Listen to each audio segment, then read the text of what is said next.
भारतीय साहित्य में जहाँ तक हिंदी का प्रश्न है,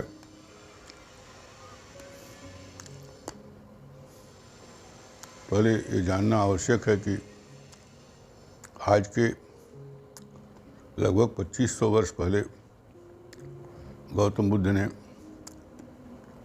वैदिक संस्कृति व वैदिक भाषा में जो वेद हैं और जो उनकी विभिन्न देवी देवताओं की वेदों में निहित प्रतिभिज्ञा है, उन देवताओं इंद्र, वरुण,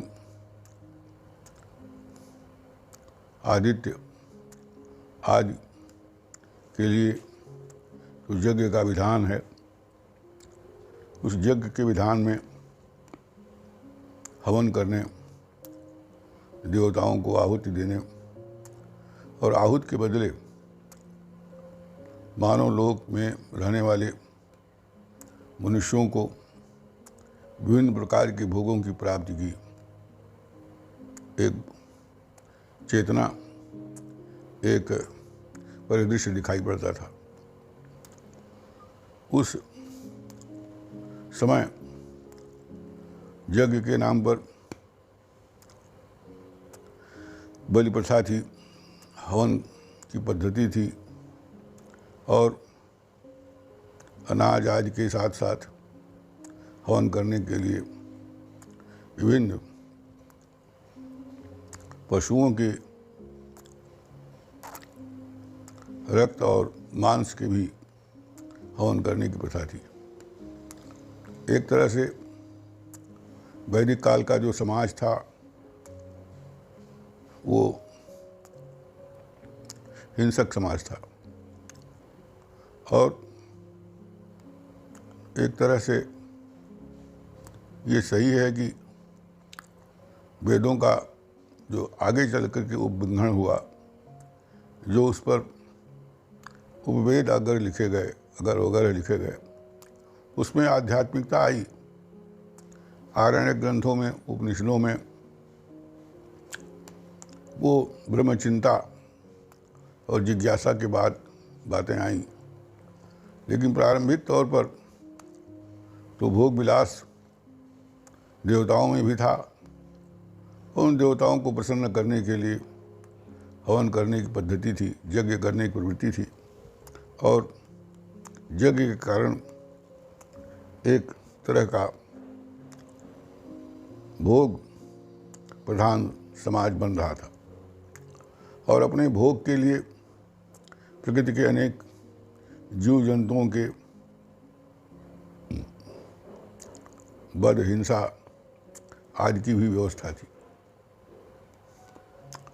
ये धीरे धीरे उसकी प्रतिक्रिया में वेदों के बाद शायद मनुष्य के अंदर ये भावना जगी हो कि वह भोग, दिप्सा, लौकिकता, सांसारिकता, संसार के सुखों आदि के विषय में ज़्यादा सोचने लगा है और शायद उसके मन में कोई प्रतिभाशाली मनुष्यों के अंदर ये भावना जगी हो कि ये सब वो क्यों कर रहा है, क्या यही सत्य है? और अगर इतना ही सत्य है तो यह शरीर धर्म है, ये भोग धर्म है और यह शरीर धर्म और भोग धर्म कोई शाश्वत की खोज नहीं है। फिर शायद इसी भावनाओं को लेकर शाश्वत और सत्य की खोज, आत्मा की खोज की दिशा में प्रयत्न के बीच उपनिषदों का, आरण्यक ग्रंथों का प्रादुर्भाव हुआ, जिसमें ब्रह्म संबंधी जिज्ञासा, गुरु शिष्य परंपरा और इस संसार से परे भी कोई सत्य है, कोई परम तत्व है, कोई शाश्वत सत्य है, उसे ईश्वर कहें, उसे समग्र अस्तित्व कहें, उसे आत्मा कहें, इन सब बातों की चर्चा शुरू हुई और अनेक उपनिषदों ने वो वेद के समय की जो लौकिकता है, जो भोग परायणता है, जो हिंसा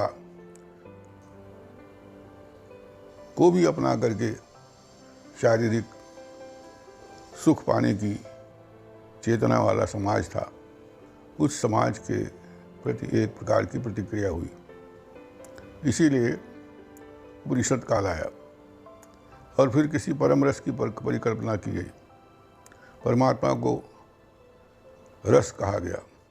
रसो वैसा, वो रस है, वो आत्मानंद है, वो तत्वानंद है, वो ज्ञान, अंदरूनी ज्ञान हो जाने का एक आनंद है।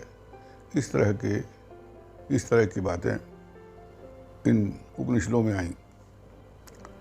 बहरहाल वैदिक भाषा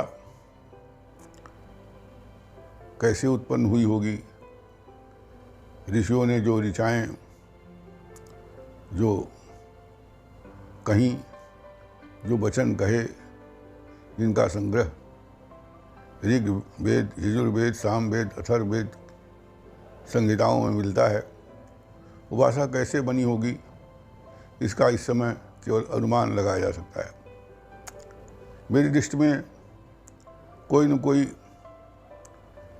कथन की एक लौकिक भाषा रही होगी और उस लौकिक भाषा का एक स्वरूप, एक विशिष्ट स्वरूप वैदिक भाषा के रूप में निर्मित हुआ और वेद को माना जाता है कि सबसे पुराना भारतीय साहित्य का एक स्वरूप है।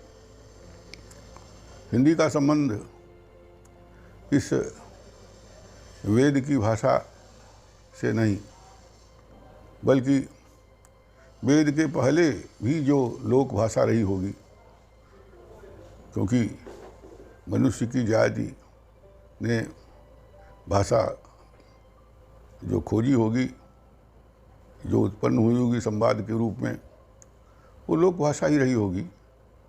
उस लोक में जो भाषाएं, जिस तरह की बोलियां आई होंगी, वो जो जिसके नाते भगवान बुद्ध ने आगे चल करके वैदिक हिंसा, वैदिक धर्म परंपरा के ठीक समानांतर एक लोक भाषा में अपने उपदेश दिए और 3 पिटक, जिन्हें त्रिपिटक कहा जाता है, जिसके अंतर्गत पाली भाषा के अंतर्गत, जो पाली एक तरह से प्राकृत भाषा है, लौकिक भाषा है, उसमें उन्होंने अपने उपदेश दिए।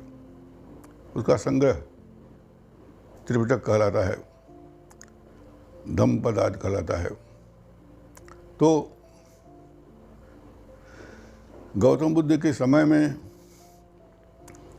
एक तरह से अनुमान यही है कि वेद की भाषा का लोप हो गया था। वो प्रचलन में वैदिक भाषा नहीं रह गई थी और वहीं से लगभग इतिहास भी, प्रामाणिक इतिहास भी भारतीय साहित्य का मिलता है।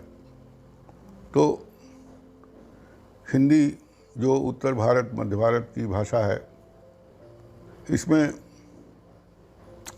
जो हिंदी की बोलियां हैं, जिनका समग्र रूप आज हिंदी कहलाती है, आगे चल करके जिसका अध्ययन मनन किया गया, उसका साहित्य धीरे धीरे विकसित हुआ। तो हिंदी साहित्य का इतिहास का आदिकाल, जिसकी चर्चा हो चुकी है, अनुमान है कि लगभग 6वीं शताब्दी से उसके साहित्य का उन्मेष दिखाई पड़ता है। और हिंदी साहित्य की भूमिका में हजारी प्रसाद द्विवेदी ने इसकी विस्तार से चर्चा की है। उन विस्तारों का सार संकलन ये है कि हिंदी का प्रारंभ उन घुमक्कड़ प्रतिभाशाली सिद्धों, नाथों, बौद्धों के वचन से शुरू हुआ। सिद्ध साहित्य, बौद्ध साहित्य और बुद्धों के ही एक स्वरूप जैन साहित्य के माध्यम से जो वचन थे, जिनको बाद में लोगों ने संकलित किया। जाहिर है कि उस समय तक कोई बहुत लिखने की परंपरा नहीं थी, लेकिन जो याद करने की परंपरा थी, शिष्यों और तमाम मठों आदि के माध्यम से जो कुछ उपलब्ध हुआ है, वही हिंदी साहित्य का आज रूप है। चूँकि ये एक तरह से बहुत सामाजिक लौकिक नहीं है, ज़्यादातर इसमें परम तत्व की साधना की, रहस्य की चर्चा है।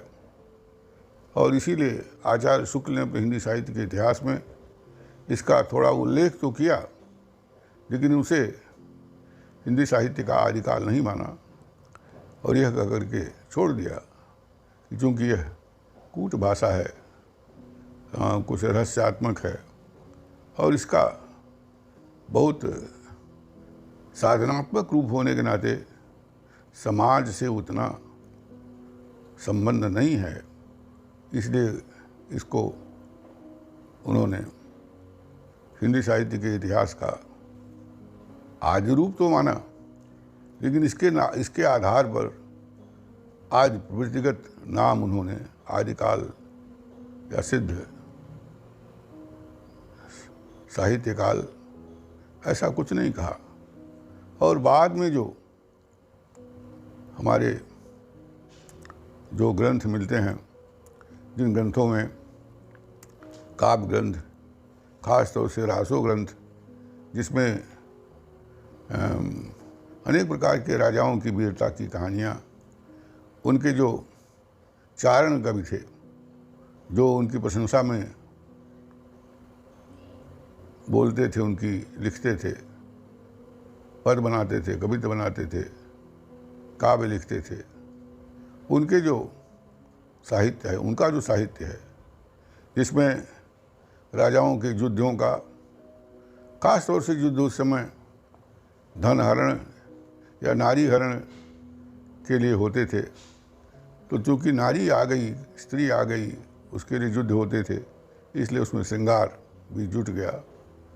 तो वीर और श्रृंगार रस का जो साहित्य है, रासो साहित्य, वहाँ से उन्होंने उठाया हिंदी को और माना कि इसे हिंदी का आदिकाल कहा जाए, और इसीलिए उसे वीर गाथा काल भी कहते हैं। कुछ लोग, कुछ आचार्य चारण काल भी कहते हैं, क्योंकि सब कवि जितने थे उस समय के, वो राज दरबारों के कवि थे और वो चारण कहलाते थे। चारण का मतलब होता है चापलूस, जो राजाओं की प्रशंसा के गीत गाते थे, उनकी वीरता के, उनके श्रृंगार के, उनके युद्धों का वर्णन करते थे, इससे चारण कहते हैं। जो आचार्य पहले का, जो सिद्धों साथ और बौद्धों नाथों का साहित्य है, उसको प्रारंभिक मानते थे, उसे सिद्ध काल, सिद्ध बौद्ध काल आदि नाम देते हैं। लेकिन आचार्य शुक्ल का इतिहास चूँकि बाद में ज़्यादा उसको महत्व मिला और सुव्यवस्थित था, वह प्रवृत्त्यात्मक था, समाज के इतिहास की ज्ञात जानकारी पर टिका हुआ था, इसलिए उसको एक संपूर्ण इतिहास का ग्रंथ माना गया और वही ज़्यादातर अध्ययन अध्यापन की दुनिया में माना जाता है। तो वीर गाथा काल एक तरह से वीर रस और श्रृंगार रस के प्रबंध काव्यों के नाते जाना जाता है, और इसमें पृथ्वीराज रासो, हम्मीर रासो, खुमान रासो, जगनिक काल खंड, ये सब ग्रंथ हैं जो मिलते हैं, जिनमें ज़्यादातर युद्धों की और सुंदरियों के सौंदर्य वर्णन की परंपराएं हैं, कविताएं हैं। ये एक तरह से वीर गाथा काल के नाम से ज़्यादा प्रचलित है। हिंदी साहित्य का इतिहास शुरू होता है ऐसा लोग मानते हैं, क्योंकि शुक्ल जी ने इसे स्थापित किया और उसके पहले के साहित्य को उन्होंने रहस्यात्मक कह करके टाल दिया। वीर गाथा के साहित्य को बहुत अधिक महत्व नहीं मिला। उसका एक कारण था कि इसका संबंध जनता के सुख दुख से कम था। राजाओं और सामंतों के दरबार का उनके युद्धों से संबंध था। समाज कहाँ था, समाज की जद्दोजहद क्या थी, समाज में आम आदमी का सुख दुख किस रूप में था, किसानी, खेती, मजदूरी, बहुत सारे जो आम जनता के संघर्ष के प्रकरण हैं, उसमें उसका काव्य कहाँ था। इस काव्य की चिंता, उस सत्य की चिंता चूँकि इसमें नहीं थी, इसलिए उसका महत्व भी धीरे धीरे काल के साथ घटता गया। हाँ, भक्ति काल जब आया, जो लगभग 15वीं शताब्दी से माना जाता है, उस भक्ति काल का महत्व अधिक हुआ और होना भी चाहिए, क्योंकि आज के आधुनिक समय में विचार करते हुए हर विचारक ये सोचेगा कि आखिर हमारा जो सामान्य समाज है उसकी चिंता कितनी की गई है। और ऐतिहासिक दृष्टि से ये जो समय था वह भारत की पराधीनता का समय था, जब राज्य जो हैं वो राजाओं से यहाँ के छीन लिए गए, मुगलों का आक्रमण हुआ, विभिन्न खास तौर से मुगलों का बहुत दिन तक शासन रहा।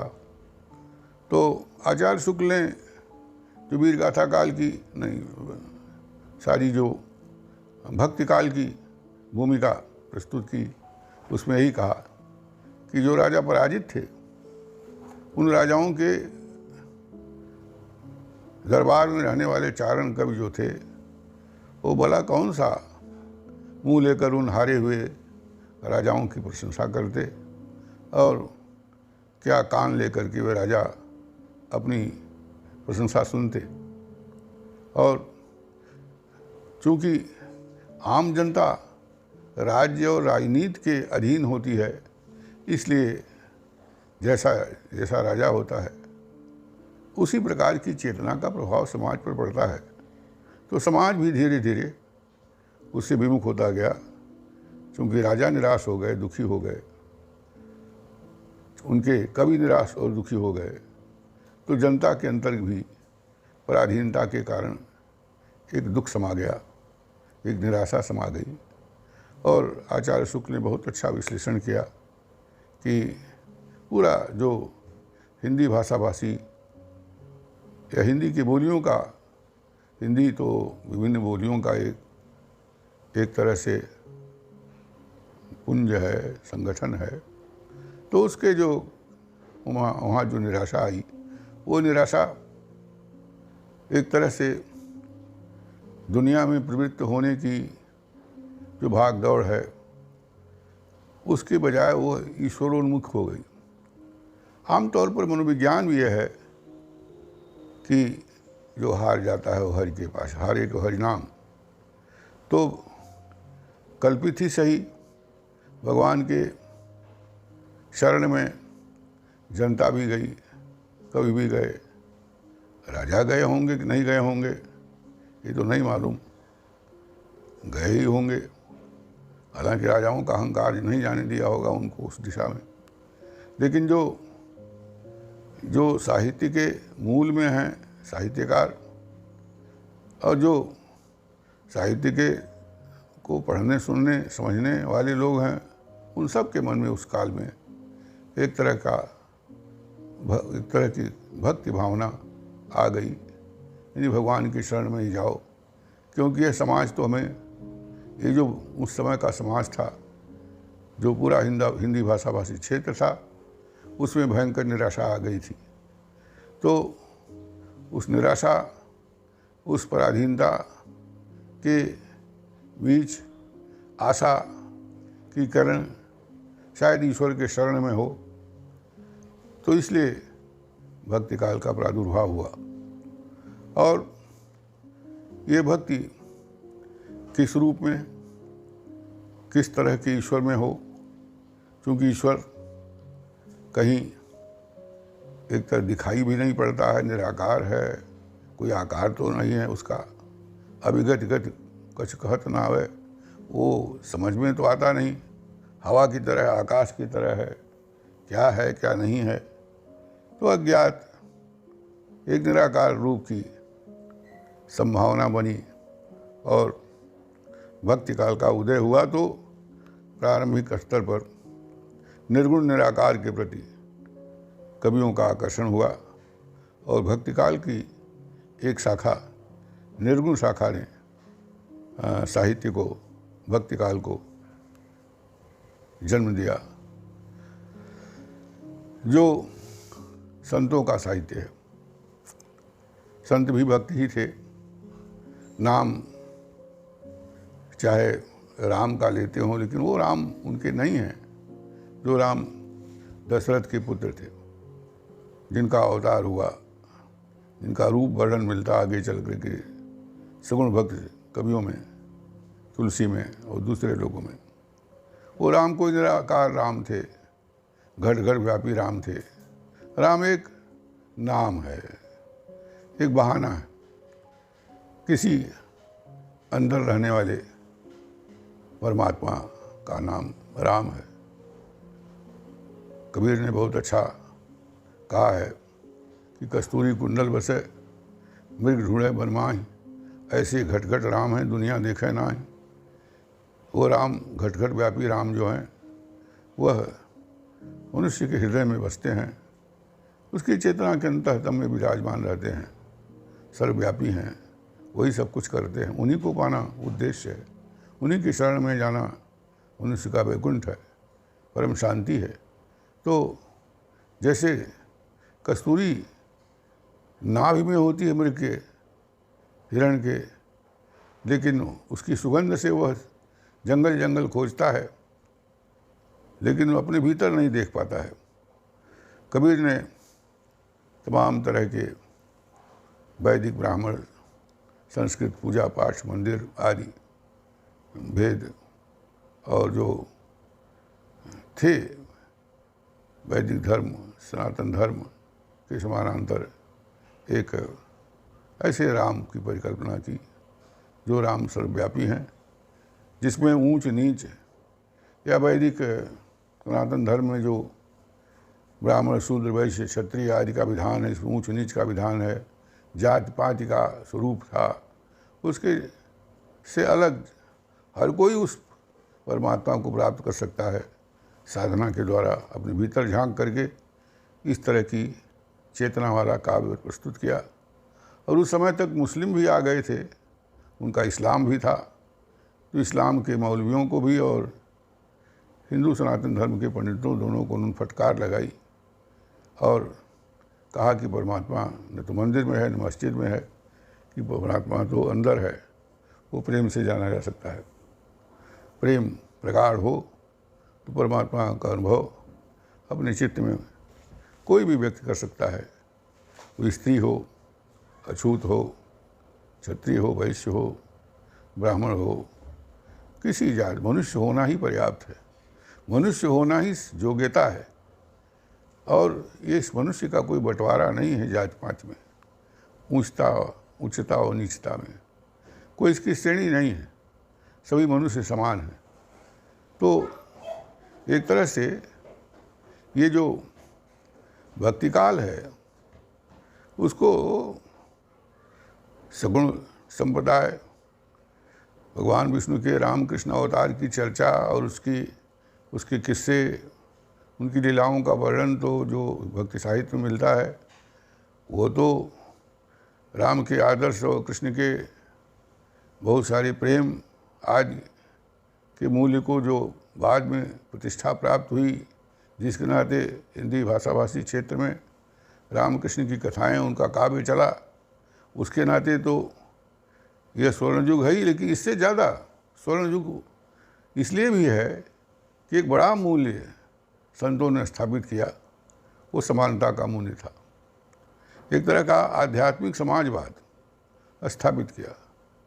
गैर बराबरी को, स्त्री और पुरुष के बीच जो गैर बराबरी है, ऊंच नीच की जो गैर बराबरी है, धनी निर्धन की गैर बराबरी जो है, चेतना के स्तर पर सबको बराबर मानने और सबको ईश्वरोन्मुख होने का अधिकार देने की जो चेतना है, उस चेतना की एक तरह की साहित्यिक उपलब्धि होने के नाते भी ये कहा जा सकता है कि भक्ति काल हिंदी का स्वर्ण काल है।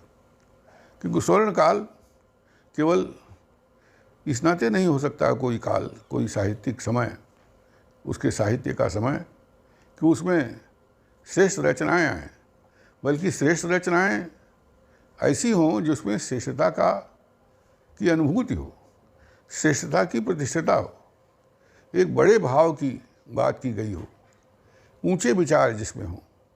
तो इन संतों ने बहुत ऊंचा विचार दुनिया को दिया, भारतीय समाज को दिया, जिसमें समानता है, जिसमें आध्यात्मिकता है, जिसमें लौकिक, पार्थिव, नश्वर जगत की सुख विलासिता आज से परे कुछ और महत्वपूर्ण, कुछ बड़ा मूल्य पाने, परमात्मा को एक बड़ा मूल्य मान सकते हैं हम लोग, वो बात उसमें कही गई है, एक बड़ी बात कही गई है। तो साहित्य की दुनिया में जिस साहित्य के अंतर्गत कोई बड़ी बात हो, कोई श्रेय हो, कोई श्रेष्ठता हो, ऊंची बात हो, जहाँ वह स्वर्ण काल कहलाएगा। स्वर्ण तो एक प्रतीक है महानता का। वस्तुओं में स्वर्ण श्रेष्ठ है, तो विचारों की श्रेष्ठता भी स्वर्ण है। इसलिए जो कबीरदास, रविदास, अप्पा साहब या दादू और रज्जब, इसमें हिंदू मुस्लिम दोनों प्रकार के संत थे। और एक ये भी बात थी कि वैदिक ब्राह्मणों के धर्म के, जिन्हें बहुत गौरव था अपनी श्रेष्ठता का, वेद जानने के नाते वही सब कुछ हैं, ऊंचे हैं, उनके समान तो सामान्य जनता से, जो श्रमिक वर्ग से आने वाले जो लोग थे, जिन्होंने आध्यात्मिकता की बातें की, उनकी प्रतिष्ठा, एक तरह से जन की प्रतिष्ठा हुई, सामान्य जन की प्रतिष्ठा हुई। तो सामान्य जन के प्रति झुकाव और एक परम मूल्य पाने की आकांक्षा, जिसमें बाह्य पूजा को महत्व न देकर आंतरिक पूजा को महत्व दिया, आंतरिक प्रार्थना को महत्व दिया गया। उस प्रार्थनापूर्ण, उस प्रेमपूर्ण समाज में जिसमें सभी लोग समा सकते थे, सभी लोगों की हिस्सेदारी, भागीदारी हो सकती थी। तो ये जो बात आई संतों के माध्यम से, संत साहित्य के माध्यम से, निर्गुण निराकार की भक्ति से, उस भक्ति के भीतर जो श्रेष्ठता के, महानता के, सांसारिक भोग लिप्सा से अलग एक बड़ी कामना कि कहीं कोई परम आनंद है, परम तत्व है, कोई ऐसा हरि है जिसको पाने के बाद कुछ पाना शेष नहीं रह जाता है, जिसमें आत्मा को ही हरि की दुल्हनिया मान लेने से, हरि की प्रेमिका मान लेने से, राम की प्रेमिका मान लेने से जो रस वर्षा होती है, उस रस वर्षा की चूंकि उसमें चर्चा है, तो रस साहित्य का स्वर्ण है। इसलिए भी हिंदी के इस मध्यकाल के एक अंश भक्तिकाल को आगे चलकर स्वर्ण युग कहा गया। स्वर्ण युग कहने के पीछे मेरी लिस्ट में इन संतों का साहित्य है। तुलसी का साहित्य, सूरदास का साहित्य, तुलसी के मर्यादा, लोक मंगल, उनके जो ग्रंथ हैं, उन ग्रंथों में राम को भगवान परमात्मा मानने की बात, उनकी लीलाओं में जो महानता है, सद्गुण हैं, जो ऊंचे मूल्य हैं, त्याग है, तपस्या है, वो तो है ही, उसके नाते भी तो स्वर्ण युग है ही। या जो सौंदर्य है, जो माधुर्य है, सूरदास वगैरह अष्टछाप के कवियों के साहित्य में उसका जो सौंदर्य और माधुर्य है, जो आनंद है, उसमें जो रस है, उस रस के नाते तो भी स्वर्णकाल कहलाता है। लेकिन स्वर्णकाल इसलिए ज़्यादा है क्योंकि संतों का साहित्य जो है वो विश्वजनीन है। उसमें किसी संप्रदाय या धर्म विशेष के महिमा मंडल की बात नहीं है, बल्कि किसी भी संप्रदाय का, किसी भी धर्म का, चाहे हिंदू हो, चाहे मुसलमान हो, चाहे छोटा हो, चाहे बड़ा हो, कोई भी इस रस को सागर में डूब सकता है। इसकी संभावना जो बताई गई है, जो चेतना के विस्तार और चेतना के भीतर गहराई में किसी तत्वबोध की चर्चा है, जहाँ पहुँच जाने के बाद दुनिया की सुख सुविधा छोटी मालूम पड़ती है और किसी बड़े समुद्र की ज्ञान ध्यान, किसी रस समुद्र की चर्चा है, किसी बड़े प्रेम की चर्चा है, किसी अलौकिक प्रेम की चर्चा है, जो अलौकिक प्रेम कोई भी प्राप्त कर सकता है अपनी साधना से, भजन से, अपने त्याग से, अपने योग से। उसको चूँकि महत्व दिया गया, जो दुनिया के किसी कोने में बैठे हुए आदमी को एक आत्मविश्वास दे सकता है, आत्मचिंतन दे सकता है और किसी परम प्रभु की परिकल्पना करने की प्रेरणा दे सकता है। चूँकि यह बात उसमें निहित थी, इसलिए इस साहित्य को आप मान सकते हैं कि वह भक्तिकाल को स्वर्ण युग बनाता है। यह भक्तिकाल स्वर्णकाल है हिंदी का, इस मान्यता को बहुत बड़े व्यापक स्तर पर परिपुष्ट करता है। आगे चल करके जो सगुण भक्ति धारा है, वो तुलसी की कविता हो, सूर्य की कविता हो, उसमें जो वर्णन है अवधि में, ब्रज में या अन्य बोलियों में, उस वर्णन का एक जो मिठास है, उसमें लीलाओं का जो सौंदर्य है, कथाओं का जो सौंदर्य है, जो भक्ति है, भक्ति का मनुष्य की भक्ति की जगह पर किसी बड़े तत्व की, बड़े शाश्वत की भक्ति का जो एक समर्पण का सुख है, आनंद है, उसके नाते भी हम लोग भक्ति काल को स्वर्ण युग कहते हैं।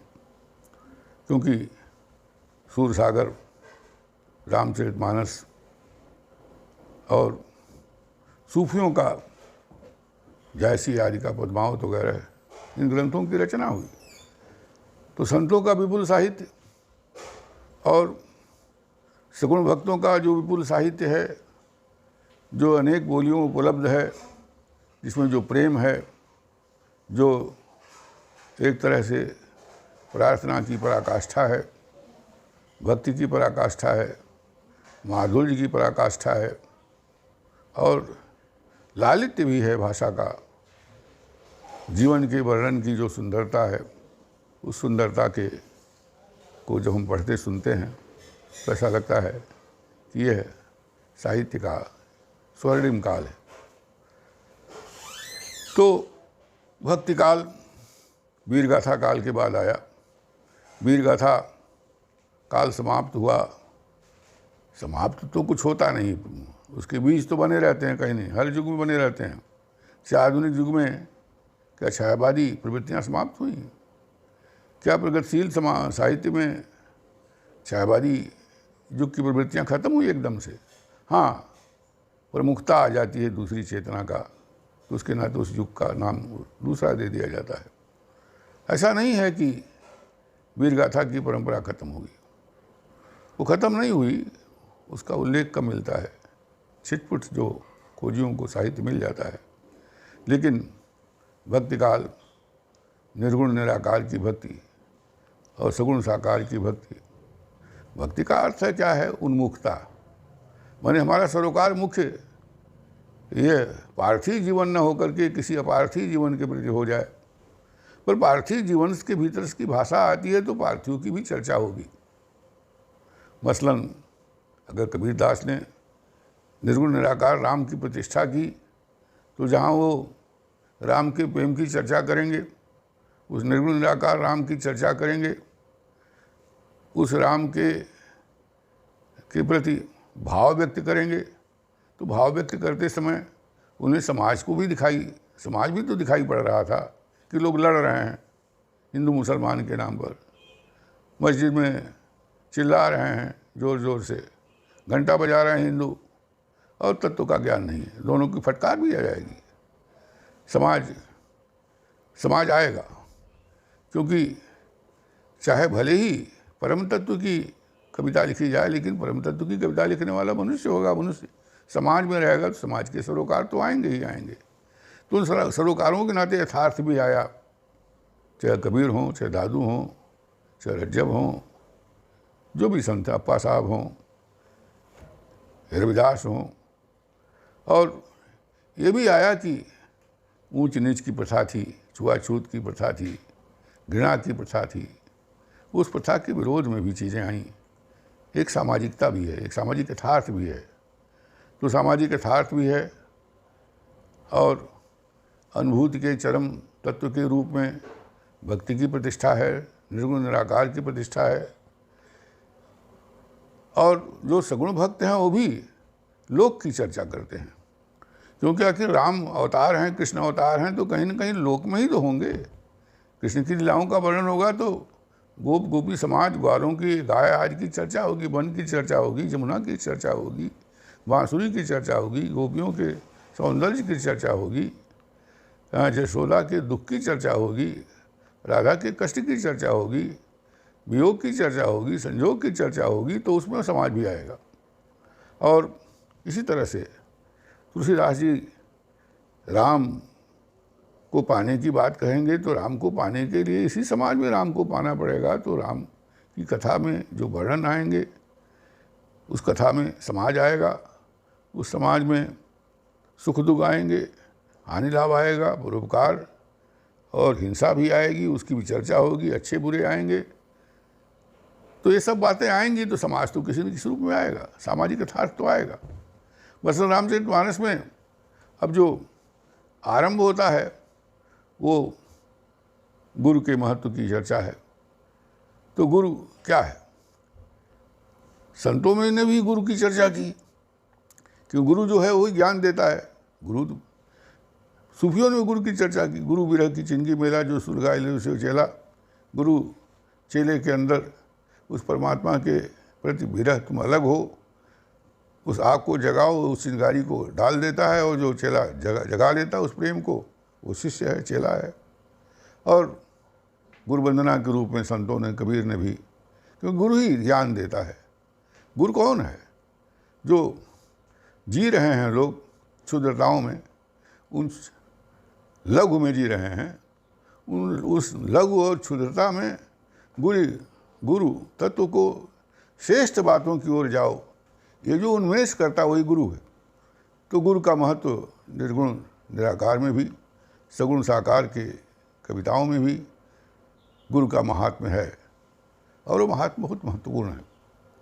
और ये महात्म्य सिखाता है कि जो सीख देने वाले लोग हैं उसके प्रति समाज सम्मान दे। जो शिक्षक है, जो बताने वाला है, जिसको थोड़ा ज्ञान हुआ है वो दूसरों को ज्ञान देता है। जिसके पास है वही देगा। चेतना का धन है तो ही दान देगा। जैसे धनी गरीब को दान करता है तो धन है तो देता है। तो चेतना का धनी, ज्ञान का धनी भी जो अज्ञान के निर्धन हैं उनको देता है।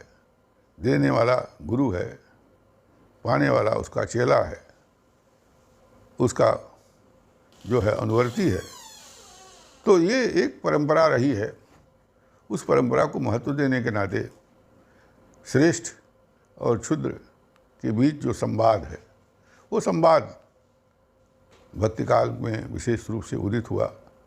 चाहे वो संतों के साहित्य के माध्यम से, चाहे वो अवतारों में भगवान देखने वाले सगुण साकार के भक्तों में, तो वो दिखाई पड़ता है। तो ये एक मूल्य भी है। आप आध्यात्मिक चेतना, ईश्वर को न मानने भी वाले हैं, नास्तिक भी हो सकते हैं, लेकिन ये तो मानेंगे कहीं न कहीं से आप सीखते हैं। जो बिना ज्ञान के मनुष्य नहीं रह सकता है, ज्ञान उसकी पहली प्यास है। भूख और निद्रा के बाद ज्ञान उसकी पहली अभिप्सा होती है, क्योंकि वही ज्ञान जो है, वो विशेषता जो है, उसे पशुओं से अलग करती है। पशु जो है वो चिंतनशील नहीं होता है, वो कोई खोज नहीं करता है। चेतना के धरातल पर वह शरीर के तल पर रहता है। शरीर का तल ही अंतिम तल नहीं है, कहीं शरीर के तल पर कोई और ऊंचाई है। ऊंचाई की खोज उसको नहीं कर सकता है। उसको परमात्मा ने या प्रकृति ने वो ताकत नहीं दी है कि वो अपने शरीर के धर्म से बाहर जा सके। शरीर के धर्म से बाहर ही शरीर के धर्म के का अतिक्रमण करके कुछ और है श्रेष्ठ चीज़, कुछ और है दुनिया में, इस प्रकृति में। ये खोज मनुष्य ने की और इसीलिए एक भाषा विकसित हुई। कहा जाता है कि भाषा और ईश्वर दो ऐसे आविष्कार हैं मनुष्य के, जो मनुष्य को मनुष्य बनाते हैं, अन्य प्राणियों से बेहतर करते हैं। तो इस भाषा में भी ईश्वर और ईश्वर में भी एक ऊंचाई, एक बड़े छोटे गुरु शिष्य आदि को प्रतिष्ठित करने के नाते भी भक्ति काल को हिंदी का स्वर्ण युग माना जा सकता है। और जो साहित्य है वो विश्वव्यापक है, सारी दुनिया को संबोधित है। वह सारी दुनिया के मनुष्यों में एक बड़ी मनुष्यता, क्योंकि मनुष्यता क्या है, आप जब छोड़ते हैं दूसरों के लिए, जब दूसरों को भी महत्व देते हैं, जीते हो जीने देने का अधिकार देते हैं, समानता की बात करते हैं और सबके किसी चेतनागत अभ्युदय की चर्चा करते हैं, जब ज्ञान की प्रतिष्ठा करते हैं, तो एक तरह से आप मनुष्यता को एक अवदान करते हैं। क्योंकि इन भक्तों ने, इन निर्गुण निराकार भक्तों ने, इन सगुण साकार भक्तों ने, संतों ने, महात्माओं ने, साधुओं ने जन जन में ये चेताया कि तुम दरिद्र हो सकते हो, लेकिन चेतना के स्तर पर तुम चाहे तो अपनी दरिद्रता दूर करके एक श्रेष्ठ आध्यात्मिक मनुष्य बन सकते हो। क्योंकि आध्यात्मिकता चेतना की संपन्नता है। वो चेतना की दरिद्रता बड़ी दरिद्रता है वस्तुओं की न होने की दरिद्रता से, रुपया पैसा न होने की दरिद्रता से बड़ी दरिद्रता है अगर कोई मनुष्य चेतना के स्तर पर, ज्ञान के स्तर पर दरिद्र है। तो ये जो विशेष बात इन संतों भक्तों ने कही, चाहे वो कबीर हों, चाहे जायसी हों, चाहे तुलसी हों, चाहे सूरदास हों, चाहे और दूसरे कवि हों, जो उनकी रचनाएं उपलब्ध होती हैं, उनमें जो बातें मिलती हैं, जिन्हें पढ़ करके लगता है कि हम शायद जगत में बहुत ज़्यादा, जगत की क्षुद्रताओं में ज़्यादा लगे हुए हैं। इस क्षुद्रता से ऊपर उठने की ज़रूरत है। ये अपने स्वार्थ में बहुत लगे हुए हैं, कोई परमार्थ भी है। जो अपनापन केवल अपने बाल बच्चों, परिवार की परवरिश ही तक नहीं है, बल्कि प्राणी मात्र के प्रति एक संवेदनशीलता साहित्य मनुष्य के भीतर है। उसकी दिशा में जो इन लोगों ने आलोक दिया, जो उस रास्ते पर दिया रखा जिन लोगों ने प्रकाश करने की कोशिश की, उजाला करने की कोशिश की, उसके चलते भी हिंदी साहित्य के इस प्रकरण को, भक्ति काल को स्वर्ण युग जो कहा जाता है, वह कथन उचित ही प्रतीत होता है। करते हैं कि पेट भरने के बाद संतत्व आता है, पर यह जरूरी नहीं है कि पेट न भी भरा हो तो संतत्व आ सकता है, और पेट भरा हो हर तरह से तभी संतत्व नहीं आ सकता है। क्योंकि ये तो चेतना की अवस्था है। आदमी की चेतना की दरिद्रता इसमें हो सकती है कि उसका सब कुछ उसके पास हो, धन हो, वैभव हो, पद हो, प्रतिष्ठा हो, रुपया पैसा हो, व्यापार हो, दुकानदारी हो, खेती हो, सब हो, लेकिन वह चेतना के स्तर पर दरिद्र हो सकता है। और कोई बुनकर है, श्रमिक है, जूता बनाता है और मजदूरी करता है, लेकिन वह परोपकार कर सकता है, वो दूसरे के इस प्रति संवेदनशील हो सकता है, वो दया कर सकता है। वो केवल मनुष्य पर ही नहीं, चिड़िया पर, और पशु पक्षी पशुओं पर दया कर सकता है, किसी को मरता देखकर दुखी देख करके वह दुखी हो सकता है, तो ये बड़ी बड़ी संपन्नता है। इसका संबंध पेट से नहीं है। पेट भरा हो तो मनुष्य महानता की ओर जाएगा, ये कोई शर्त नहीं है। पेट आधा ही भरा हो, लेकिन हो सकता है कि उसके भीतर वो पेट भरने के अलावा दूसरों का पेट भरा है कि नहीं, इसकी चिंता ज़्यादा हो। हम शारीरिक रूप से सुखी हैं, पर दूसरा पीड़ित है, उसकी पीड़ा के प्रति ज़्यादा उसके मन में भाव हो।